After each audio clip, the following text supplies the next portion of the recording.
சிவா திருச்சிற்றம்பலம்.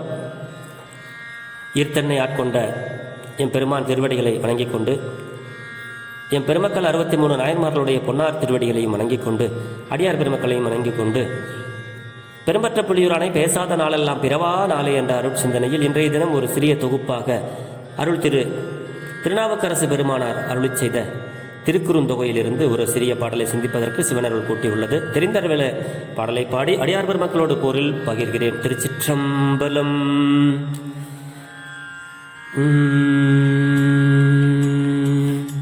வாழ்த்த வாயும் நினைக்க மட நெஞ்சும் தாழ்த்த சென்னியும் தந்த தலைவனை சூழ்த்த மாமலர் தூவி துதியாதே வீழ்த்தவா வினையே நெடுங்காலமே.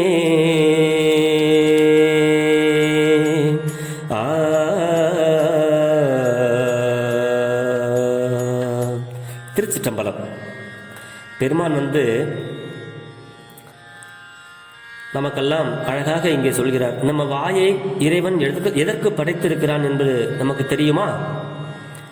வாழ்த்துபவர்க்கு, அதாவது வாழ்த்துவதற்காகவே வாயினையும், இறைவனை வாழ்த்துவதற்காக, நினைப்பதற்காக நெஞ்சத்தையும், இறைவனை நினைப்பதற்காக, வணங்குவதற்காக தலையையும், இறைவனை வணங்குவதற்காக, இதையெல்லாம் தந்த தலைவன், நம்மளுடைய சொந்த தலைவன் யார் என்றால் சிவபெருமான்.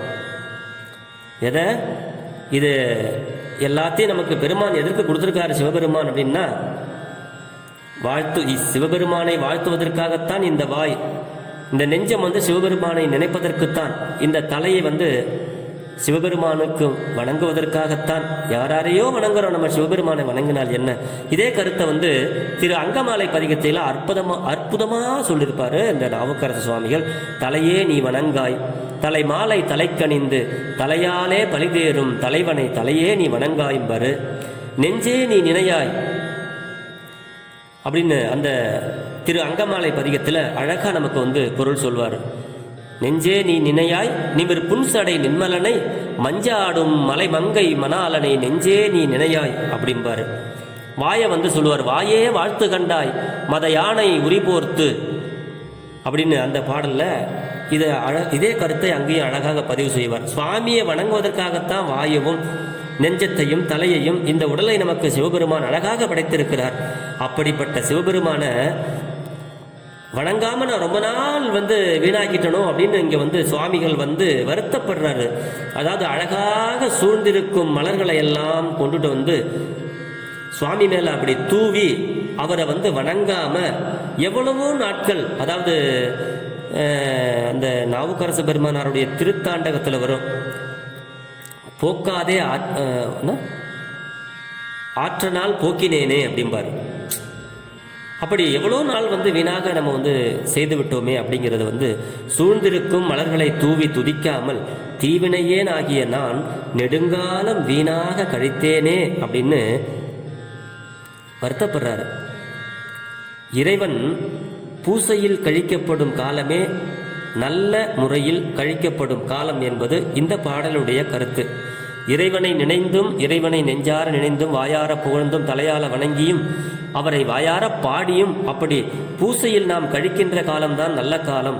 தேவையில்லாததெல்லாம் பேசி, தேவையில்லாதவங்களை குழப்பி, அனாவசியமான விஷயங்களை காதில் வாங்கி நம்ம நெஞ்சத்தை அலைய விடுவது நல்ல காலம் கிடையாது. அதெல்லாம் வீணான காலங்கள் என்று நமக்கு அழகாக இங்கே திருநாவுக்கரசு சுவாமிகள் அருளுகிறார். அதனால் நம்ம பிறரை வாழ்த்தியும், இறைவனை வாழ்த்தியும், பிறரை நினைக்காமல் இறைவனை நினைந்தும், இந்த தலையால் யாராரோ வணங்குவதை விட்டுவிட்டு சிவபெருமானை வணங்கவும், அவருக்கு நல்ல அழகான மலர்களை தூவி அவரை துதித்து வழிபட்டு நாளும் பல நன்மைகளை பெற்று நலமோடும் வளமோடும் வாழ்வோம் என்று சொல்லி பெரும்பற்ற புலியூரானை பேசாத நாளெல்லாம் பிறவா நாளே என்ற சிந்தனையை நிறைவு செய்கிறேன். மேன்மைகொள் சைவநீதி விளங்குக உலகமெல்லாம். சிவா திருச்சிற்றம்பலம். ஜெர்மனியில் இருந்து சிவபாலா. திருச்சிற்றம்பலம்.